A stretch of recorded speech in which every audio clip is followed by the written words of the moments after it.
تو شجاعی صاحب ایک دوسری بھی بڑی غمگین خبر تھی، سابقہ صدر پرویز مشرف بھی پچھلے دن انتقال کر گئے تھے، کل ان کا جنازہ تھا. تو میرا خیال ہے کہ جتنی منہ اتنی باتیں. اگر پرویز مشرف نے کچھ تھوڑے بہت لوگوں کے منہ سے سنتے آ رہے ہیں، ہم تو اس پہ تجزیہ نہیں کر سکتے ہیں کیونکہ وہ سابق صدر بھی ہیں، جنرل بھی رہ چکے ہیں. لیکن اگر آپ دیکھا جائے تو کون سا انسان ہے جس میں غلطی نہیں ہے. لیکن پرویز مشرف صاحب اللہ بخشے، ان کے کریڈٹ پہ اچھے کام بھی ہیں. اس کے بارے میں آپ کیا کہتے ہیں؟ نہیں، بلا شبہ اس میں کوئی شک نہیں ہے. جنرل پرویز مشرف جو ہیں ایک ایسے جنرل آئے ہیں جو واقعی جو صحیح معنوں میں ایک تو انٹیلیجنٹ بہت ہے اور دوسرا آرگومنٹیشن ان کی بہت عمدہ تھی. اچھا، میں تھوڑی سی بات آپ کو پرویز مشرف کے مثبت اور منفی، جیسا کہ آپ نے خود ذکر کیا ہے، مثبت کام بھی ہے، بڑے عمدہ کام ہیں جو انہوں نے کیے. اس کے علاوہ کچھ منفی کام بھی ہیں. صاحب سارے انسان ہے نا، انسان کے اندر یہ پرابلمس ہوتے ہیں. تو پرویز مشرف جب آئے تھے نا 99 میں، جی تو اس وقت جو انہوں نے کوپ کیا تھا تو اس کے حالات آپ کو پتہ ہی ہے، سب جانتے ہیں کہ اس وقت نواز شریف جو ہے وہ امیر المومنین بننے کے لیے اپنا سونے کا وہ جو تاج ہے وہ بھی بنوا چکے تھے. جی بالکل. اگر آپ کو یاد ہو تو بڑا خوفناک کام کر رہے تھے. مطلب کیونکہ ہمارے ہاں نا وہ آپ کو پتہ ہے جو سیاسی لیڈرز ہوتے ہیں یہ بھی آمرانہ سوچ رکھتے ہیں، آپ جانتے ہی ہیں، صاف ظاہر ہے. تو اس وقت نواز شریف بھی جو ہے وہ آمرانہ سوچ کے حامل ہو چکے تھے. تو بہت سے پرابلم، پھر ان کا جہاز جو روکوایا گیا، یہ بڑا ایک خوفناک عمل تھا. اس کے پیچھے یہ بھی پوری ایک کہانی ہے، وہ سب کو پتہ ہے، میں دہرانے کی ضرورت نہیں ہے. لیکن ایک بات میں پرویز مشرف صاحب کی مجھے یاد آ رہی ہے کیونکہ میں اس کا آئی وٹنس ہوں. ہوا یہ کہ پرویز مشرف جب آئے تو انہوں نے نا پاکستان میں جو ترقی پسند قوتیں ہیں جی ان کو جو ہے جگانے کی کوشش. جی بالکل. پہلی بات کیونکہ میں خود اس ترقی پسندوں میں بیٹھتا اٹھتا تھا تو مجھے اس بات کا خود پرسنلی میں جانتا ہوں. اچھا، اب انہوں نے پہلی کابینہ بھی جو بنائی تھی اس میں بہت سے جو این جی اوز کے اور دوسرے جو لبرلز ہیں، جو سوشلسٹ ہیں، فلاں ہیں، ان کو اکٹھا کرنے کی کوشش کی، لیکن وہ بیچارے چل ہی نہیں سکے. اصل میں وہ اتنے مردہ ہو چکے تھے، اتنے وہ مردہ ہو چکے تھے کہ ان کو زندہ کرنا میرا خیال ناممکن تھا. اور جب یہ صورتحال پیدا ہوئی تو پھر اس کے بعد پھر پرویز مشرف صاحب نے وہ کنگز پارٹی بنائی، آپ کو پتا ہے وہ کافلی. جی بالکل. اور وہی وہ میں اب ان کو کیا کہوں، وہی گھٹیا قسم کے لوگ جو ہماری سیاست کا بیڑا غرق کر رہے تھے، ان کو اکٹھا کرنا پڑا. یعنی مشرف صاحب کو مجبوراً ان کو لینا پڑا.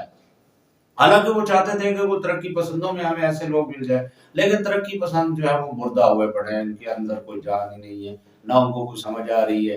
میں بھی مطلب بہت کوشش کی، میں خود بھی اس کا حصہ رہا ہوں. میں نے بڑی کوشش کی کہ یار ان میں کوئی جان پیدا ہو، لیکن نہیں ہے، ان کو نہیں سمجھ آ رہی. وہ بھی اسی طرح عقیدوں کے چکر میں پڑے ہوئے ہیں جیسے کہ مذہبی لوگ ہوتے ہیں. تو بہرحال یہ ایک بات. وہ پھر انہوں نے جو وار اگینسٹ ٹیررزم ہے اس حوالے سے بھی ان کا ایک بڑا مثبت کردار ہے، حالانکہ بہت سی مذہبی قوتیں ان کی اس بات کے خلاف ہیں. پھر وہ جو لال مسجد والا واقعہ ہوا اس کے پیچھے بھی بہت سے محرکات ہیں، بہت سے پرابلمز ہیں. اس کو بھی مختلف اینگل سے لوگ دیکھتے ہیں. مذہبی لوگ اس کو اور اینگل سے دیکھتے ہیں، جو لبرلز ہیں وہ اور اینگل سے دیکھتے ہیں.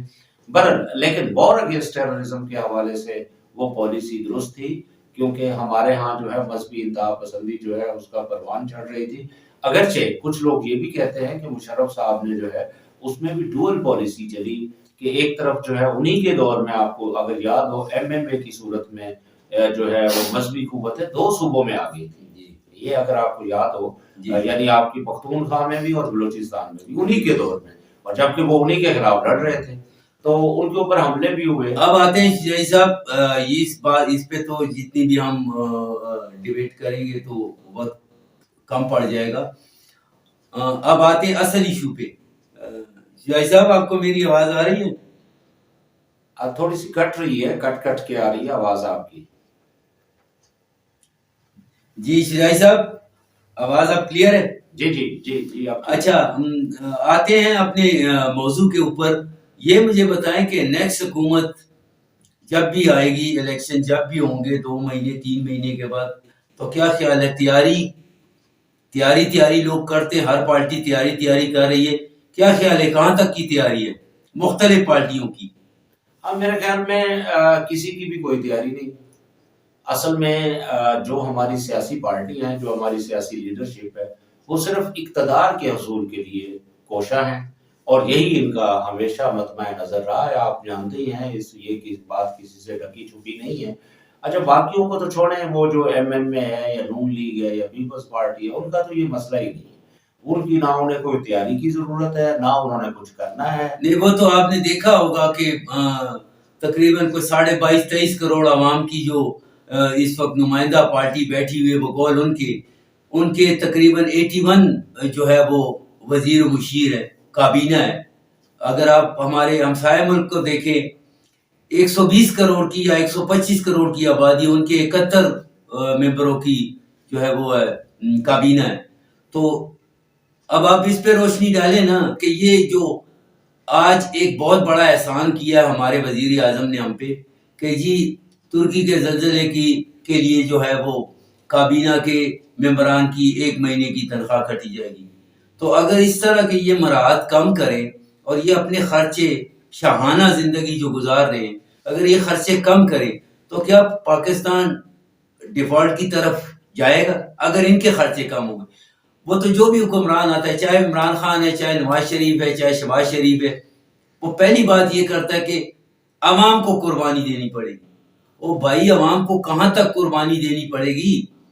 کپڑے تو انسان کے بدن پہ رہے نہیں، باقی اب چمڑا رہ گیا، یہ بھی اتارنا ہے. تو شجاعی صاحب، یہ جو چیزیں ہیں، جیسے جاوید لطیف صاحب پچھلے دنوں ایک ٹی وی پروگرام میں کہہ رہے کہ جی یہ سب کیا درا اینکروں کا ہے، یہ میڈیا کا ہے، چند صحافیوں کا ہے. وہ بھائی صحافیوں نے کہا تھا کہ آپ فلیٹ بنائیں، صحافیوں نے کہا تھا کہ آپ محلے بنائیں. یہ ہر بات صحافیوں پہ کیوں آ جاتی ہے؟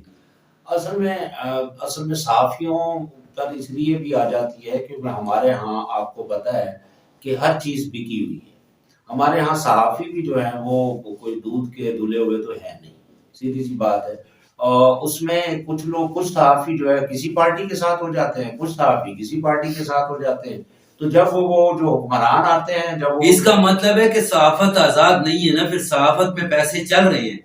دیکھیں بکاؤ مال ہے نا صحافت، پھر بکاؤ مال ہے. بقول آپ کے کہ پارٹیاں چینج کر لیتے ہیں، تو صحافی تو پھر نیوٹرل نہیں نہ ہوئے. نہیں یہ ہے ہی نہیں. اس کی وجہ یہ ہے کہ جب آپ کا ہر طرف جو دیوالیہ پن ہے تو وہ صحافت میں بھی تو ہے نا. آپ کی ہر چیز جو دیوالی ہے، آپ دیکھیں معیشت دیوالیہ، سیاست دیوالیہ، ایون اخلاقیات دیوالیہ، آپ کی وہ صحافت بھی تو اوپر سے تو اتری ہوئی نہیں ہے. تو پرابلم یہی ہے کہ ہمارے جو صحافی ہیں وہ پارٹی بازی کر لیتے ہیں. یہ بڑا غلط ہے. آپ کسی پارٹی کو اگر پارٹی کی سپورٹ کرنی ہے، پھر صحافت چھوڑ کے اس کے پارٹی کے ورکر بن جائیں یا اس کے کوئی لیڈر بن جائے جا کے، بجائے اس کے کہ آپ صحافی کی تو ایک ذمہ داری یہ ہوتی ہے کہ وہ حقائق پیش کرے. حالانکہ ان کو ریاست کی بات کرنی چاہیے. ریاست ادھر ہی رہے گی، حکومتیں چینج ہوتی جاتی. ہاں جی، اگر آپ کو کوئی باہر کا ملک IMF یا قطر، سعودی عرب، UAE کوئی بھی اگر آپ کو قرضہ دیتا ہے تو وہ آپ کی شخصیت کو نہیں دیتا، وہ ریاست کو دیتا ہے. تو ریاست ادھر ہی رہے گی، حکومتیں چینج ہوتی جاتی ہیں. جی بالکل. یہ ہمارے صحافی جو ہے نا یہ اس بات کو بھول جاتے ہیں. یہ جو آج کل اینکر بن گئے ہیں، کچھ تو نام نہاد ہیں اینکر یا تجزیہ کار، کچھ لوگ بہتر بھی ہیں ان میں، لیکن وہ بھی مطلب ٹھیک طرح سے، وہ اس کی وجہ یہ ہوتی ہے کہ ہم ایکسٹریمز میں رہنے والے لوگ ہیں. جی اصل میں ہمارے ہاں ہر چیز انتہاؤں کو چھو رہی ہے. ہم انتہا پسند ہے، تو ہمارے صحافی بھی انتہا پسند ہو جاتے ہیں. تو میرا نہیں خیال، ایک صحافی جو ہے اس کی بہت بڑی ذمہ داری ہوتی ہے. میڈیا جو ہے اس کی بہت بڑی ذمہ داری ہوتی ہے. دیکھیں ہم یہاں بیٹھے ہیں مثال کے طور پر، میں پروگرام آپ کے سامنے کروں، میں تجزیہ کاری کر رہا ہوں، تو میں اب یہ تو نہیں کروں گا کہ میں کسی پارٹی بازی کی بات کروں. نو، میں نے تو جو مجھے حقائق نظر آتے ہیں، جو مجھے سمجھ آتے ہیں، جو میری دانست ہے، ہو سکتا ہے وہ غلط بھی ہوں، کسی کو غلط لگتے ہوں، لیکن جو میری دانست میں تو وہ بات کرتا ہوں نا.